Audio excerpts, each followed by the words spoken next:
नमस्कार, स्वागत है आपका जी बिजनेस में। मैं हूं दीपक डोभाल और आप देख रहे हैं आपकी खबर आपका फायदा। कामकाजी लोगों में तनाव को लेकर एडीपी रिसर्च इंस्टीट्यूट की एक रिपोर्ट आई है जो अक्सर आती है, पीपल एट वर्क इस रिपोर्ट का नाम है। रिपोर्ट के मुताबिक भारत में तनाव से 76% कर्मचारियों की कार्य क्षमता यानी कि प्रोडक्टिविटी पर बुरा असर पड़ता है। तकरीबन 47% लोगों का कहना है कि तनाव से उनका मेंटल हेल्थ का जो सिस्टम है वो प्रभावित हो रहा है। ऐसे में आज हम प्रोफेशनल्स पर तनाव से पड़ने वाले दुष्प्रभावों पर बात करेंगे, समझेंगे कि ऑफिस में तनाव को कैसे कम किया जा सकता है और रिपोर्ट में जो मैनेजर या बॉस से जो मदद मिलनी चाहिए कर्मचारी को मेंटल हेल्थ के मामले में, उस पर क्या कुछ कहा गया है, खासतौर से करेंगे इस पर चर्चा। पहले ये रिपोर्ट देखिए, लौट रहे हैं खास मेहमानों के साथ।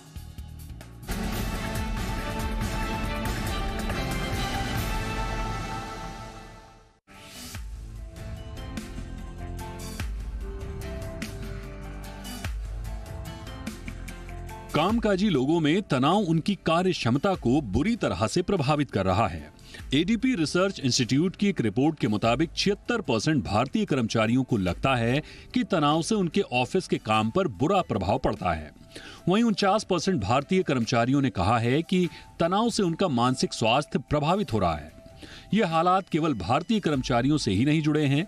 दरअसल 65% ग्लोबल वर्कफोर्स भी यही मानती है कि तनाव से उनके ऑफिस के कामकाज पर नकारात्मक असर पड़ता है। पीपल एट वर्क 2023 के तहत अ ग्लोबल वर्कफोर्स व्यू के नाम से जारी इस रिपोर्ट में 17 देशों के 32,000 कर्मचारियों को शामिल किया गया। सर्वे का मकसद कर्मचारियों के उनके काम के प्रति दृष्टिकोण को पता लगाना था। रिपोर्ट में एक चौंकाने वाली बात यह सामने आई है कि कर्मचारियों के कार्यस्थल पर जब मेंटल हेल्थ को लेकर कोई समस्या सामने आती है तो ऑफिस के मैनेजमेंट से उन्हें सपोर्ट नाम मात्र का ही मिलता है। हालांकि पिछले साल के मुकाबले इस साल इसमें सुधार देखने को मिला है। भारत की बात करें तो जहां पिछले साल ऑफिस के मैनेजमेंट से समर्थन मिलने का आंकड़ा जो महज 20% था, वहीं इस साल ये बढ़कर 28% पर आ गया। यानी ऑफिस के माहौल में सकारात्मक बदलाव देखने को मिला। बात ग्लोबल वर्कफोर्स की करें तो 2022 में कर्मचारियों को मैनेजमेंट से केवल 30% सपोर्ट मिला था। वहीं इस आंकड़े में सुधार आया है। इस साल ये आंकड़ा बढ़कर 36% के लेवल पर आ गया है। यानी ऑफिस के मैनेजमेंट के व्यवहार में पिछले साल के मुकाबले कुछ नरमी आई है। रिसर्च इंस्टीट्यूट एडीपी की माने तो ऑफिस में लिबरल एटमॉस्फेयर का होना कर्मचारियों और मैनेजमेंट दोनों के लिए मायने रखता है। इससे कर्मचारियों में विश्वास की भावना पनपती है, वहीं उनके काम करने की क्षमता भी बढ़ती है। मेंटल हेल्थ ठीक रहने से कर्मचारी बीमार कम पड़ते हैं और उन्हें ऑफिस से बेवजह छुट्टी नहीं लेनी पड़ती। ऑफिस के काम में बाधा नहीं पहुंचती और इससे कंपनी की प्रोडक्टिविटी बढ़ती है। वहीं डेलॉयट की एक ताजा रिपोर्ट में भी कुछ ऐसा ही कहा गया है, जिसके मुताबिक कर्मचारियों के खराब मेंटल हेल्थ की वजह से कर्मचारियों के छुट्टी लेने, नौकरी छोड़ने के चलते भारतीय कंपनियों को सालाना करीब $14 अरब का नुकसान होता है। सर्वे में कहा गया है कि करीब 47% कर्मचारी वर्कप्लेस के तनाव को झेल नहीं पाते और इसकी वजह से छुट्टी लेते हैं या नौकरी छोड़ देते हैं। फिलहाल तो तनाव को लेकर कई मल्टीनेशनल कंपनियां ऑफिस में योग और मेडिटेशन सेशन रखती हैं ताकि कर्मचारियों की मेंटल हेल्थ को दुरुस्त रखा जा सके। इससे न केवल कंपनी के कर्मचारी हेल्दी रहते हैं बल्कि ऑफिस की प्रोडक्टिविटी बढ़ती है, सो अलग। ब्यूरो रिपोर्ट, जी मीडिया। बहुत ही खास मेहमान आज की चर्चा के लिए हमारे साथ जुड़ चुके हैं। आज के मेहमानों का परिचय आपसे करा दें। हमारे साथ हैं सोनिका एरॉन, मैनेजिंग पार्टनर हैं marching sheep HR consulting firm है जो उनकी बहुत बहुत स्वागत है सोनिका जी आपका हमारे शो पर। हमारे साथ हैं doctor Jyoti Kapoor, director and senior psychiatrist हैं मनस्थली की बहुत बहुत स्वागत है डॉक्टर ज्योति आपका। और हमारे साथ है स्मिता दास जैन, लाइफ कोच हैं। स्मिता जी आपका भी बहुत बहुत स्वागत है। सोनिका जी, चर्चा की शुरुआत में आपसे ही करना चाहूँगा, ये नंबर थोड़ा सा मुझे चिंता में डाल रहा है। ग्लोबली 2/3 हैं इस तरह के वर्कर्स जो कह रहे हैं कि जो स्ट्रेस एडवर्सली इफेक्ट कर रहा है उनके कामकाज को, लेकिन भारत में 76%। इसका कारण क्या है? स्ट्रेस ज़्यादा बढ़ रहा है या हमारा स्ट्रेस वर्क मैनेजमेंट पुअर है? देखिए, ऐसे तो कहना बड़ा मुश्किल है कि एग्जैक्ट पिन पॉइंट करके, लेकिन अगर आप देखिए तो बहुत सारे पैरामीटर्स होते हैं किसी के भी स्ट्रेस बढ़ने के लिए। वर्क पे स्ट्रेस हो सकता है, और वर्क में स्ट्रेस बढ़ भी रहा है। अगर आप देखिए कितनी सारी इस साल के बिगनिंग में ले ऑफ्स हुए हैं, बहुत सारी कंपनीज में कुछ दिक्कतें आई हैं जिसकी वजह से ये ले ऑफ्स हुए हैं। जो ओवरऑल एक जिसे कहते हैं ना ठहराव इकोनॉमी में या एक बूम इकोनॉमी में, वो भी देखने को नहीं मिला है।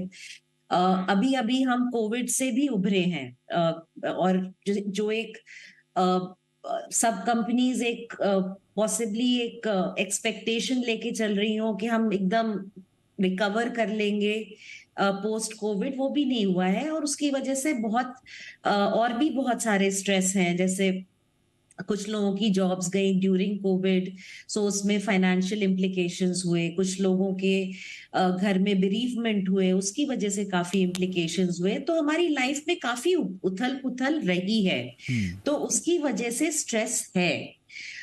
अब उसके साथ काम भी करना है, तो एकदम ये एक लीनियर इक्वेशन नहीं है कि ये जो सारा स्ट्रेस है वो वर्क एनवायरनमेंट की वजह से ही है। Work can contribute, long hours can contribute, work environment can contribute, managerial behavior can contribute. But there are a lot more factors that contribute to a person's stress. And the way things have been over the last 2-3 years, it has all cascaded to where we are today. ये बड़ा important इसमें observation है इस report में doctor ज्योति। इसमें ये कह रहे हैं कि पैंडेमिक के टाइम पर तो देखा गया कि जो मैनेजर्स हैं, जो बॉसेस हैं, उन्होंने काफ़ी सपोर्ट किया, और शायद उसको लेकर अवेयरनेस भी थी डॉक्टर ज्योति। लेकिन अब ये रिपोर्ट कह रही है कि जैसे जैसे समय आगे बढ़ रहा है और हमने कोविड के उस काल को पीछे छोड़ दिया है, उससे शायद हम बाहर आने की कोशिश कर रहे हैं, वो सपोर्ट नहीं मिल पा रहा। तो क्या वो कोविड में जो माहौल बना हुआ था, मेंटल हेल्थ, एक दूसरे को सपोर्ट करना, वो समझ जो है, वो अंडरस्टैंडिंग जो है, वो धीरे धीरे खत्म हो रही है? रिपोर्ट तो यही कह रही है। दीपक, फ्रैंकली स्पीकिंग, कोविड से पहले और कोविड के बाद अगर देखा जाए तो दो डिफरेंट टाइप के वर्ड और जो हमारा जीवन शैली है उसमें काफ़ी बदलाव आ गया है, जिसके चलते जो स्ट्रेस के और स्ट्रेस मैनेजमेंट के जो पैरामीटर्स हैं वो काफ़ी बदल गए हैं। हम रोज़ अपने ओपीडी में इस तरह के लोगों को देखते हैं जिनको एंग्जाइटी है, मूड स्विंग्स है, डिप्रेशन है, और कहीं ना कहीं जो स्ट्रेसेस हैं वो परिवार के अलावा आपके वर्क स्ट्रेस से भी जुड़े हुए हैं। जो एक मेजर प्रॉब्लम आई कोविड के दौरान वो था जो बाउंड्री ब्रेक हो गई। जब आप वर्क फ्रॉम होम करने लगे तो आपका जो प्रोफेशनल और पर्सनल लाइफ है उसमें जो एक लाइन ड्रॉ कर सकता था आदमी, वो काफ़ी कम हो गया था। साथ साथ 2 साल के अंतराल में लोगों ने एक तरीके का जो अपनी पर्सनल और प्रोफेशनल लाइफ का जो मर्जिंग किया था, अब उसको वापस से किसी को चेंज करने में दिक्कत आ रही है। जब उनके ऑफिस खुल गए हैं, उनको वापस ऑफिस में जाना है, उनको काम करना है। खासकर अगर हम फीमेल एम्प्लॉयज़ की बात करते हैं तो वो अपना ट्रैवलिंग टाइम और ये सब को लेके उनको वहाँ पे प्रॉब्लम आ रही है। दूसरी तरफ जब मार्केट डाउन जाती हैं और आपसे एक्सपेक्टेशंस बढ़ती हैं तो उसका सारा का सारा जो फोकस है वो एम्प्लॉय पॉपुलेशन पर आता है कि अब हमारा जो टर्नओवर है वो कम हो रहा है, हमें उसे बढ़ाना है, तो प्रेशर आता है परफॉर्म करने का। वो वाली चीज़ें भी साथ साथ आ रही हैं। इंडिया में खासकर देखा गया है कि वर्क लाइफ बैलेंस बहुत लिमिटेड होता गया है। लोग रात को 10-10, 12 बजे तक कॉल्स ले रहे हैं। टाइम गैप होने की वजह से जो यूएस या यूरोपियन कंट्रीज़ के साथ काम करते हैं उनका जो लाइफस्टाइल है वो डिस्टर्ब हो रहा है, स्लीप वेक साइकिल डिस्टर्ब हो रहा है। तो इस सब के चलते डेफिनेटली वर्क स्ट्रेस बढ़ा है एक तरफ, और दूसरी तरफ जो एक्सेप्टेंस है कि जो साइकोलॉजिकल इश्यूज़ हैं उनको टैकल करना ज़रूरी है। वो किसी की पर्सनल वीकनेस ना समझ के उसको हमें एज अ ज़रूरत, एज एन इम्पॉर्टेंट फैक्टर देखना है। वो जो एक्सेप्टेंस है वो अभी तक नहीं आई है। इनफैक्ट एम्प्लॉयज़ डरते हैं जब हम उनको लिखते हैं ना कि लेट मी राइट कि आपको शिफ्ट वर्क अभी ना कराएं ताकि आपकी नींद प्रॉपर हो सके, तो कहते हैं नहीं डॉक्टर आप मत लिखिए, because it will give the message to my manager कि इसको कोई बीमारी है और ये ठीक नहीं है और प्रॉब्लम हो जाएगी। सो आई थिंक वो वाले कंपोनेंट हैं जो कि वर्क फोर्स को बहुत ट्रबल कर रहे हैं। एब्सोल्युटली, आपने सही बोला। ये बड़ा कामकाज के इकोसिस्टम में ये बड़ी गलत अवधारणा है कि आप अगर किसी को एंजाइटी है, किसी को कोई स्ट्रेस है, तो उसको आप एक ऐसी मेडिकल कंडीशन के रूप में पोर्ट्रे करें कि जिसमें व्यक्ति जो है वो आगे बढ़ने के लिए अनएलिजिबल मान लिया जाए, बड़े टास्क लेने के लिए, टीम को हैंडल करने के लिए अनएलिजिबल मान लिया जाए। एक तरह से ना समझ तो बड़ी है मेंटल हेल्थ को लेकर, लेकिन जो दोयम दर्जे का बर्ताव कर दिया जाता है, अगर किसी ने बोल दिया कि उनको मेंटल इश्यूज हैं, एक तरह से कॉर्नर करने की कोशिशें होती हैं, बहुत सारे रिपोर्ट्स में हम पढ़ते हैं, तो वो शायद हेल्प करने की जगह आपके साथ वो प्रॉब्लम को और बढ़ा रहा है, वो प्रॉब्लम को और गहरा कर रहा है। इसकी बानगी इस रिपोर्ट में भी है। और मैं स्मिता जी के पास आना चाहूँगा। स्मिता जी, भारत में ये रिपोर्ट कह रही है कि 70-71% एम्प्लॉई जो हैं अब वो ओपनली बात कर सकते हैं मेंटल हेल्थ के बारे में अपने वर्क प्लेस पर, लेकिन बात करने से काम नहीं चलेगा। इस दूसरा पक्ष ये है कि सिर्फ 6 in 10 यानी कि 56%, अगर आप इसका अनुपात को देखेंगे तो काफी कम है, तो सिर्फ 56% ही कह रहे हैं कि वो अपने मैनेजर्स से, अपने बॉस से बात करके एक मीनिंगफुल कॉन्वर्सेशन निकाल पाएं। तो जानकारी, समस्या की जानकारी होना एक जगह, लेकिन उसके समाधान के लिए अगर आप बैठकर बात नहीं कर पा रहे हैं तो फिर ऐसी जानकारी का मतलब नहीं।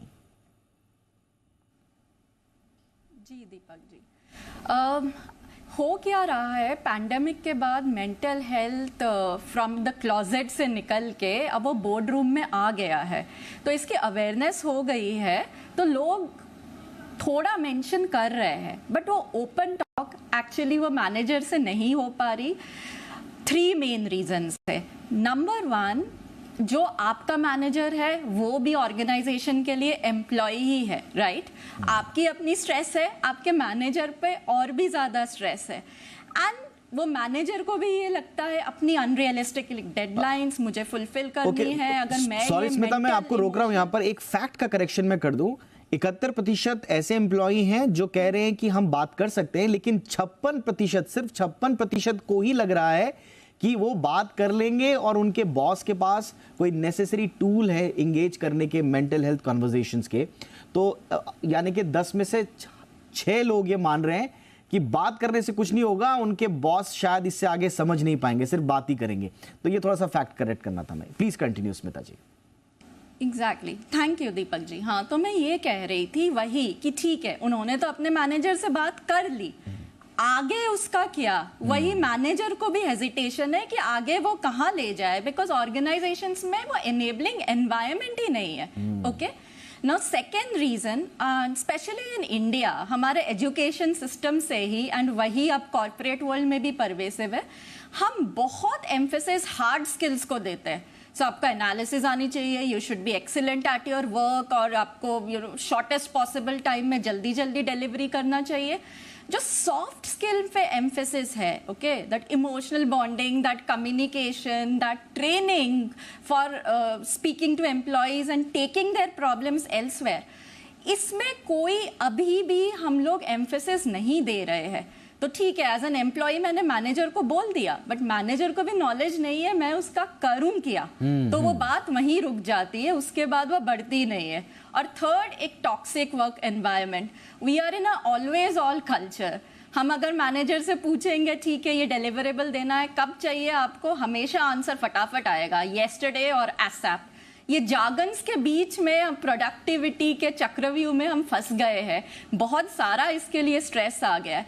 तो अपने आप अनरियलिस्टिक एक्सपेक्टेशंस, डेडलाइन है तो ठीक है, मैंने अपना प्रॉब्लम रखा कि बहुत सारा काम है, टाइम कम है, मैं स्ट्रेस में हूँ, लेकिन मैनेजर भी हेल्पलेस है क्योंकि वो कल्चर ही यही है। तो जब तक टॉक्सिसिटी रहेगी, ये आपने बहुत इंपॉर्टेंट बात बोली। और अगर आप मोटा मोटा देखें ना, तो अगर आपको, हमारे दर्शकों में से किसी को अगर बाहर के कंपनीज के साथ काम करने का मौका मिला होगा, तो एक बड़ा डिफरेंस, बड़ा फर्क नजर आता है। हमारे यहाँ खासतौर से मैनेजर से ही अपेक्षा की जाती कि वो मैच्योर रहें, वो मैस्कुलिनिटी रहें। इवन कि अगर वुमेन आपकी भी बॉस हैं तो वो भी कड़क होनी चाहिए, वो भी फायरिंग होनी चाहिए अपनी बातों में, अपने काम। वो वो जो लचीलापन होता है बातचीत में, जो हम देखते हैं कि विदेशों के बड़े बड़े जो मैनेजर्स होते हैं वो बड़े कूल से शांत स्वभाव के होते हैं, उनमें अंडरस्टैंडिंग होती है, उनके हाव भाव स्वभाव में वो एग्रेशन नजर नहीं आता, बिहेवियर में वो बात होती है। लेकिन हमारे यहाँ बॉस की छवि जैसी ही आती है तो सबसे पहले ये देखने को मिलता है। तो सही आपने कहा, एक माइंडसेट का इश्यू तो है और यही सब धीरे धीरे एक टॉक्सिक वर्क कल्चर में तब्दील हो जाता है। एक छोटे से ब्रेक के लिए रुक रहे हैं, ब्रेक के उस पार समाधान पर बात करेंगे, क्योंकि 76% अगर हमारे कर्मचारी मेंटल स्ट्रेस से जूझ रहे हैं, और स्ट्रेस में आना कोई बड़ी बात नहीं है, इससे पार भी पाया जा सकता है, कोई इश्यू नहीं है, अच्छे तरीके से समझिए, पार पाना आसान है। लेकिन अगर स्थिति ये हो कि बाहर निकलने का स्ट्रेस से रास्ता ही ना हो तो फिर सिचुएशन थोड़ा गंभीर हो जाती है। समाधान की तरफ एक छोटे से ब्रेक के बाद।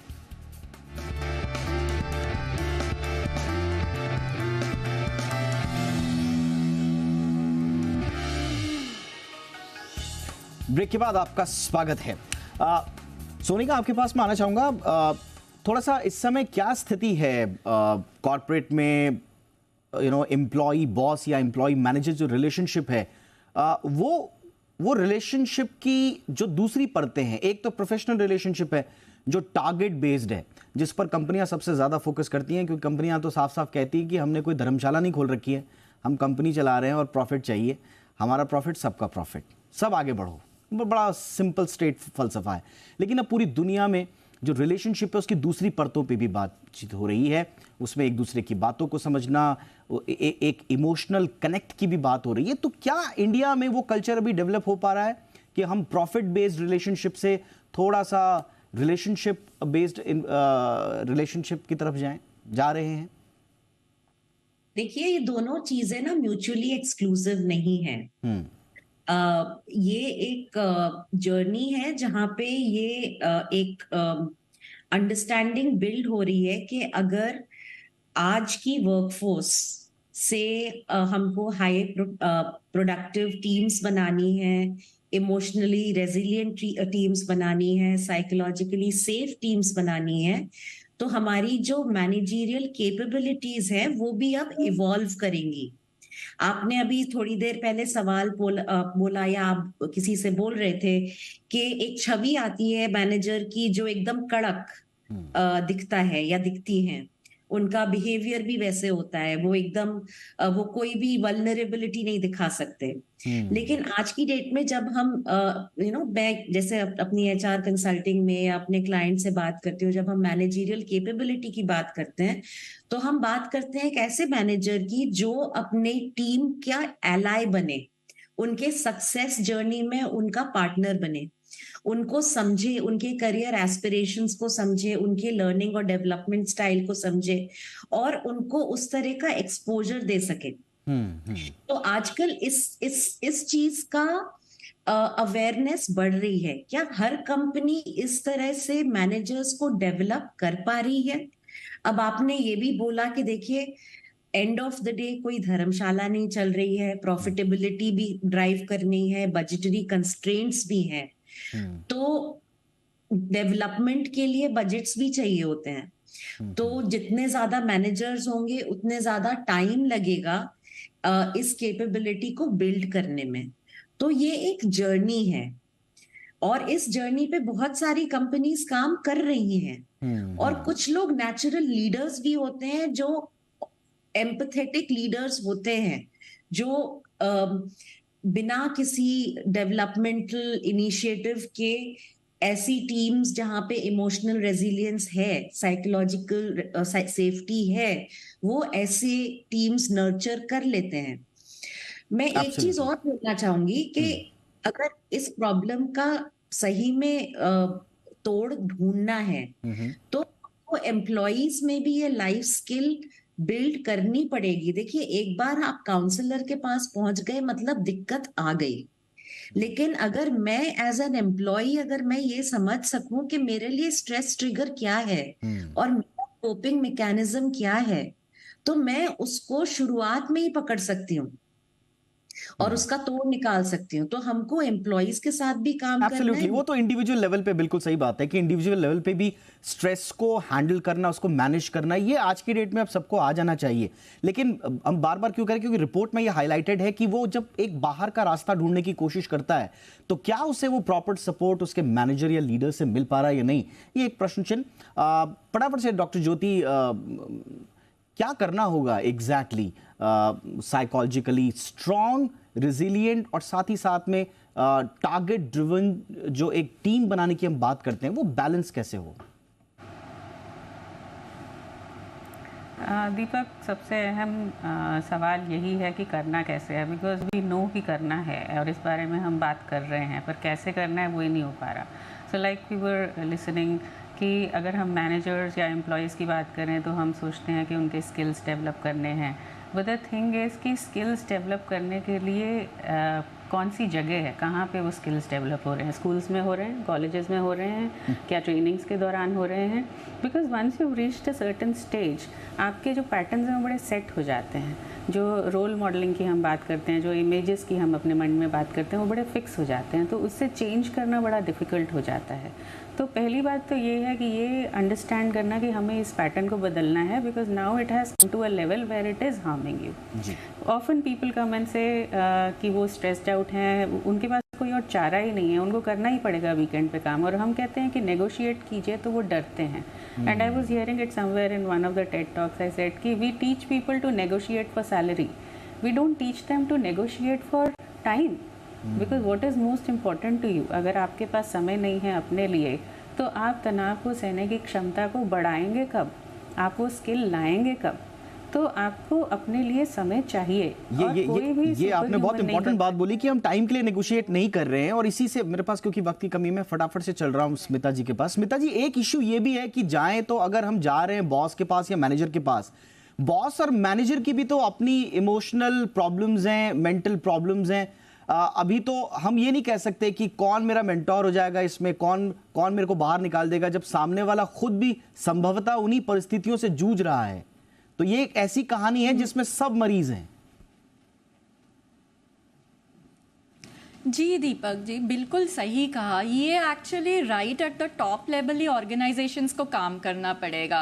ये सीईओज, ऑल सीएक्सओज, बोर्ड लेवल में बेसिकली पूरा healthy work life balance encourage करना होगा। And it's not rocket science, simple steps like something like 7 बजे के बाद कोई किसी को कॉल नहीं करेगा, no compulsion to answer emails, and something like no meeting Fridays after the second half. ये बहुत छोटी छोटी चीजें हैं, लेकिन अगर ये पूरे ऑर्गेनाइजेशन में इंस्टीट्यूशनलाइज किया जाए तो ये जो टाइम प्रेशर हमारे ऊपर है आज, ये कम हो जाएगा। और एम्प्लॉइज को लगेगा, चाहे वो जूनियर लेवल हो, मिडिल लेवल हो या टॉप लेवल हो। मैं तो एज अ कोच काफी सीईओज को भी कोच कर रही हूँ, वहां पर भी टाइम प्रेशर है, वहां पर ज्यादा स्ट्रेस रहता है। तो जब तक इनेबलिंग एनवायरनमेंट नहीं होगा तब तक ये चेंज नहीं आएगा। ये आपने सही बोला, क्योंकि टॉप लेवल एब्सोल्युटली पूरा इंस्टीट्यूशलाइज करना पड़ेगा। अगर टॉप लेवल पे ही ये भावना आ गई कि एज एन इंडिविजुअल हमें भी प्रॉब्लम है और हमें भी मदद की जरूरत है, तो एक मदद का पूरा अगर एनवायरनमेंट बन जाए टॉप टू बॉटम तक, तो संभवतः फिर अपने आप एक बेहतर इकोसिस्टम बन पाएगा। बहुत बहुत शुक्रिया आप तीनों का वक्त निकालने के लिए। Doctor Jyoti, thank you so much ma'am. Smita ji, बहुत बहुत शुक्रिया आपका। Sonika ji, thank you so much. आपकी खबर, आपका फायदा में इतना ही। इजाजत दें, नमस्कार।